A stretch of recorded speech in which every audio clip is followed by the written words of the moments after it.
Hello, everyone. This is Keith from the Mercer County Library System, and today we'll be talking about interviewing. This PowerPoint is just going to go over some important things to remember and some important skills for before, during, and after the interview. I know that interviewing can be a very nerve-wracking thing for many people, but this is just to show you that as long as you take the time to plan and review and take those steps to boost your own confidence, um, you'll really help yourself overcome that interview anxiety. Okay, so let's begin here. So let's talk about preparing for the interview. Okay, you want to review your resume, of course. Okay, don't memorize your strengths and accomplishments. You want to know them. That's because when you go into the interview, you don't want to sound robotic, and you don't. And if you get into this habit of like memorizing, it's easier to actually sort of almost forget things, because if you don't hear things in the same way that they sound on your resume, it won't click. Okay, if somebody asks a question in some way that doesn't sound the same, but if you know them, okay, you can really kind of you can much better deliver them in any context. So really know your strengths and accomplishments. Of course, you want to practice, practice, practice. So, and that means literally sitting down, giving yourself some time and just talking it out, whether you're by yourself or with somebody, just talk it out. So consider the job requirements and come up with a series of possible questions you expect will be asked during the interview. This is very important. If you've been on a few interviews before, you might already know some of those somewhat standard questions. If not, go ahead and just do a web search. There's a lot of great resources out there that will give you common interview questions.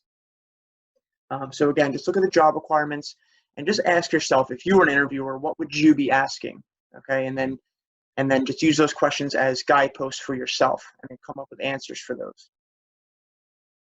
Okay, and don't be afraid to jot them down. Okay, you want to research the company. Interviewers often ask you why you want to work for their specific organization. Okay, so you want to give them an answer. Okay, so you want to do your research, show that you want to work for them. Things like their mission statement, maybe some new initiatives they're working on, their company culture, things like that, things that you can talk about during the interview. Okay, and by all means, write down questions you have for the interviewer. Okay, and you can bring these to the interview. So remember that interviewing is a two-way street. All right, so they're interviewing you. Yes, that's the main purpose, but in a way, you're also interviewing them. You're getting to know the position for yourself. Okay, so you want to come up with some specific questions about the company and about the job itself. Okay, because it just seems you sound interested, you sound engaged if you have questions for the interviewer. Okay, now we're talking about preparing for the interview, and this is really something for the end of the interview. However, it's good to think about this ahead of time, because you don't want to forget to do this. So you kind of want to prepare for this last step, and that is you don't want to leave the interview open-ended. So when the interview is coming to a close, be sure to ask when you can expect to hear back about the job offer, or just ask about possible next steps. All right, so just kind of prepare for that question ahead of time, and just kind of remind yourself to ask that when the interview is closing up.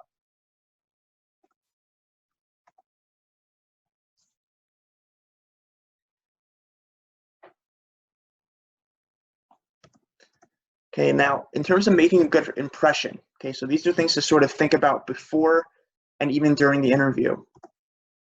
So remember, the interview starts with the first phone call or email. Okay, when they call you asking if you're still interested and you want to schedule an interview, okay, that's when it really starts. So when you're responding to the initial call or email, be polite and clear. Okay, and best case scenario, you want to go to a quiet place to reduce any background noise. If you're somewhere and you don't have good cell phone service, or there's just no way to escape some kind of loud noise, by all means, either ask to call back at another time, or maybe even better, just let it go to your voicemail and then call back later. Now, in terms of your voicemail, make sure that voicemail greeting is clear, okay? And so it should state your phone number very clearly. And even better, have your first and last name on there, okay? Make it sound professional. email address. Okay, if you're using an email address for correspondence, you want to avoid using some sort of silly email address. Now, if you have one of those, that's okay, but what you should do is create a new one and just kind of like a plain email address, your first name, last name, and then at whatever.com, gmail.com, yahoo.com, whatever it is. Because again, if you have a plain email address, it just exudes professionalism, and you always want to err on the conservative side anyway. So if you have some kind of silly email address, by all means keep it, but just create a new one for correspondences like these. Of course, you want to dress appropriately. So the rule is overdressing is always better than underdressing. So even if you go to the interview and you see that nobody else is really wearing a suit, but you are, that's okay, because it demonstrates to the interviewer that you're taking it seriously, and that you are going through the steps beforehand to really get yourself ready. And again, here's where you want to also err on the conservative side. You don't want to draw too much attention to yourself. So things like excessive jewelry and tattoos. Some of these things might sound a bit outdated. Like, for example, tattoos are gaining a lot more mainstream acceptance nowadays. But still, if you really want to be on the safe side, try to cover up those tattoos for the initial interviews. Okay, make sure you leave early. Okay, leave earlier than whatever you're thinking right now, leave even earlier. You always want to plan for unexpected delays on the way to the interview. And of course, it says something about you if you get there early. The interviewer might know it, and they know that you're taking it seriously, and that you can manage your time well. When you get there, you want to walk in the room and introduce yourself with confidence. Okay, stand tall, keep your head up, and look forward. Shake hands with each interviewer if there are multiple, and introduce yourself with your first and your last name. And of course, don't just sit down anywhere. Wait for somebody to direct you and say, have a seat right here. Okay, now, and this goes for during the interview as well. Good eye contact and posture are key. Okay, you don't want to rest your elbows on the table, and you want to make sure you're looking each interviewer in the eye as you're answering questions. Okay, and finally, use your voice. Don't talk in monotone. Again, you don't want to sound robotic, like you're just rehearsing. You want to show them that you're really engaged in the conversation. So convey different emotions with your voice. If something about the job excites you, sound excited when you talk about it.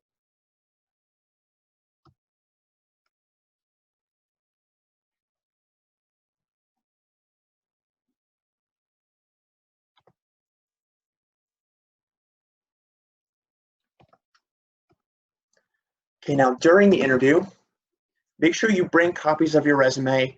One of those copies should be for yourself. Okay, you might not be giving them out, especially nowadays. A lot of ahead of time, the interviewers will kind of download and print these beforehand, but at least bring one for yourself. So this way you can refer to it for quick inspiration. So if somebody asks for one of your accomplishments and you're kind of just thinking for a second, it's not quite coming to you, you can just quickly look down and say, here it is. It also allows you to follow along with the interviewer. So sometimes interviewers will actually be looking at your resume and kind of go through it step by step with each job. And this allows you to go along with them. You also want to bring a notepad and a pen. So this is where you can put down those questions and answers ready for quick reference if such a question is asked. It also allows you to jot things down during the interview to circle back to them later. Anything that interests you or any other questions you have, things like that. Also, if you're looking down at a particular question, it's also giving you a focal point during your thinking process. That way you're not scanning the room looking nervous or confused. If you're looking at your note, if you're looking down your notepad for a few seconds, it gives you a focal point and just shows that you're sort of just focused on the question and just thinking about it for a few seconds. Now, of course, some of these questions, you always want to consider what they are really asking. So some questions are designed to get a sense of your attitudes and behaviors. So a classic example of this is a question like, what would you identify as a weakness in your job performance, or maybe in your past job performance? So in this kind of situation, you want to avoid being overly negative or apathetic. You want to address the issue, okay, address the weakness, but show that you are aware and taking steps to improve. This is key. So, for example, you don't want to just say, in the past, I have had issues with multitasking, period. Okay, because if you end it right there, it shows, first of all, that you're basically just accentuating that weakness, but it also shows to the interviewer that you don't really care, and you're just kind of content leaving it that way.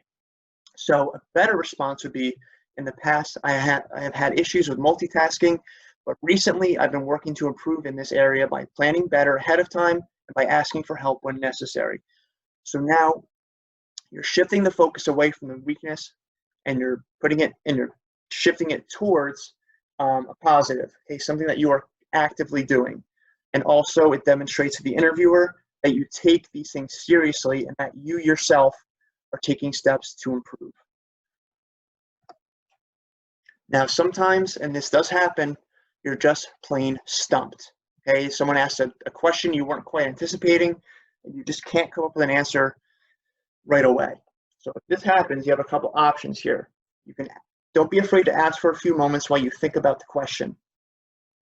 Also, you can ask to come back to that question later. Obviously, you don't want to overuse that, but chances are you won't have to. Okay, there might just be one or two questions that are kind of difficult. Okay, just ask to come back to them later, and then during the interview, you might find yourself thinking about other things, and you'll come up with a good answer. But no matter what, don't sound nervous. Okay, don't get nervous and clam up and say, I don't really know. You don't want to sound nervous. Just remain calm and conversational. Maybe even add a little bit of humor. Okay, because even if you don't give the best answer, okay, quote unquote best, the interviewer may remember that you don't cave under pressure, that you just look for the best possible outcome. Now, at the end of the interview, inevitably you will get this question: do you have any questions for us? And your answer should always, always, always be yes. All right? You don't want to just say, nope, that's it, I'm done, thank you, and leave, okay? You want to say yes, and you want to have a list of questions ready for them, or you can circle back to questions that you came up with during the interview. It shows that you're interested and confident, and that you're really looking to be part of this specific organization.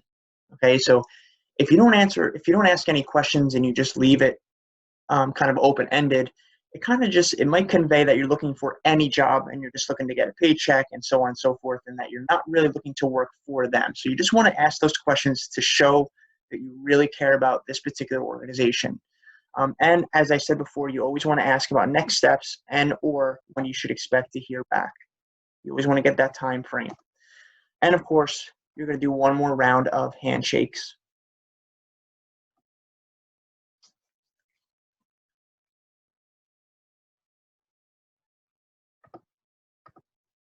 Now, interview's over, you go home, okay? Don't just forget about it and just wait for that phone call. There are still a few things that you can do to make yourself a more desirable candidate. So after the interview, send a thank you note when you get home. Okay, this is a big one. Email the interviewers individually, thanking them for their time and consideration. If you only know one email address, maybe you were only contacted by one of the interviewers, for example, just email that person, but be sure to include something like, please thank Miss So-and-so and Mr. So-and-so as well. Okay, you just want to make sure you include everybody that interviewed you in that thank you note. Okay, you might not get a response, but you can rest assured that the interviewers got that thank you note, and it means a lot, and it just shows that you're really, you're still thinking about it and you're still engaged and you want to keep things going. On the same token, you want to also send a follow-up call or email if you don't hear back within the time frame given. So if, for example, they say, we'll most likely be reaching out to you within the next 2 weeks. Okay, those 2 weeks are just about to expire. Okay, and you haven't heard anything yet, by all means, send a follow-up. But again, you don't just want to kind of put the ball in their court. You don't want to just say, what's the holdup, what's going on. In fact, you might not even want to mention the time frame at all or when you should expect to hear back. Just use the opportunity to reiterate your interest in the position. So you can say something like, it has been 2 weeks since we last spoke. I just want to reiterate my interest in this position, and I feel that I'm qualified for X, Y, and Z. Okay, so just use the opportunity to just say, hello, I'm still here, and reiterate your interest. Okay, you don't want to sound too impatient or overeager. Just let them get back to you, but just use the opportunity to put yourself out there again, and just tell them why you're the best candidate for the job. Now, if you're offered the job, great. So now's the time to discuss salary and benefits. Okay, of course, I didn't really talk about this, but you don't want to discuss salary and benefits during the interview process. Okay, that typically would come after the job offer. If you're offered a second interview, okay, which does happen quite often, okay, you want to treat it like your first interview. Don't take it for granted. Go back to practicing. Use your notes from the first interview to come up with new strengths and accomplishments to discuss. Address any weaknesses in your first interview performance, and maybe emphasize any points that were not made. Okay, so go back and look at those notes and come up with some new ideas on how you can kind of steer this interview. You might want to decline the offer. Okay, maybe it's just after you think about it more, it's just not the right fit for you. Okay, don't just say, thank you for your time, but I don't want this job. Okay, try to leave the door open, because you never know what might come later. Leave the door open and emphasize your interest in the company, but that a different position might be a better fit for you. Because remember that the interviewers will likely remember you. Okay, if they liked you enough to offer you the job, it's likely that they're going to remember you later on. If another job opens up and you really are more interested in that one, then you're already sort of ahead of the game. Okay, so keep the door open. Now, you might not be offered the job, okay? Of course, this does happen. Not everyone is the perfect fit. Now, if you're not offered the job, of course, you just want to say thank you for your time and consideration. But also, don't be afraid to ask what you are lacking in relation to the chosen candidate. The interviewer might not respond, but if they do, this feedback would really be invaluable. Okay, just because then you can really see what interviewers are looking for. Maybe where you tripped up, little things that you might not have perceived at that time, they may have noticed. Okay, and you can really home in on those for the next interview and try to improve upon those little weaknesses.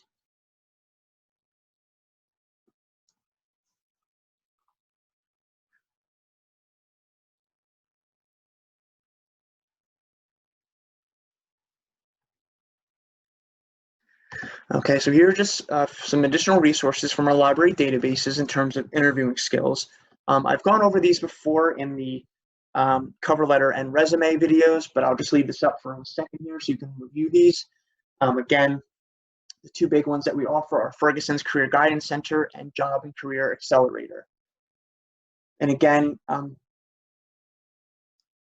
don't be afraid to look out there as well for just a few other resources on the internet in terms of good questions to anticipate in an interview, and maybe some good questions that you can come up with on your own.